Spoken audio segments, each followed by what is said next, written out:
વલસાડની ફલા હોટલમાં પનીરના શાકમાં કીડો નીકળતા ગ્રાહકે મચાવ્યો હોબાળો. ફૂડ વિભાગે કાર્યવાહી હાથ ધરી. વલસાડના ગુંદલાવ નેશનલ હાઈવે નંબર 48 પર આવેલી ફલા હોટલમાં ગ્રાહકને પીરસવામાં આવેલા ખોરાકમાં કીડો નીકળવાની ચોંકાવનારી ઘટના સામે આવી છે. હોટલની ફૂડ ગુણવત્તા પર સવાલો ઊભા કરતી આ ઘટનામાં ગ્રાહકે મંગાવેલા પનીરના શાકમાંથી કીડો નીકળતા ભારે હોબાળો મચી ગયો હતો. ગ્રાહક દ્વારા જમવાના ઓર્ડર બાદ જ્યારે પનીરનું શાક પીરસાયું ત્યારે તેમાં સ્પષ્ટપણે કીડો દેખાતા તેઓ સ્તબ્ધ થઈ ગયા હતા. આરોગ્ય માટે જોખમી આ બેદરકારીના કારણે ગ્રાહકે તાત્કાલિક હોટલ મેનેજમેન્ટ સમક્ષ આ મુદ્દો ઉઠાવ્યો હતો અને હોટલમાં ભારે હોબાળો મચાવ્યો હતો.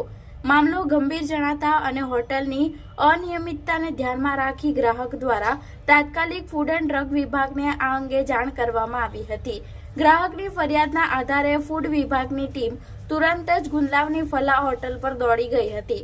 સ્થળ પર પહોંચીને ફૂડ વિભાગ દ્વારા સમગ્ર મામલે તપાસ શરૂ કરવામાં આવી હતી. ટીમે ખાસ કરીને વિવાદિત પનીરના શાકના સેમ્પલો એકત્ર કર્યા હતા, જેનું લેબોરેટરીમાં પૃથ્થકરણ કરવામાં આવશે.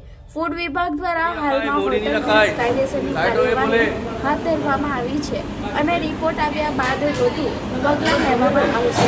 ફૂડ વિભાગની આ કાર્યવાહીથી અન્ય હોટલ સંચાલકોમાં પણ ભારે ફફડાટ થયો છે.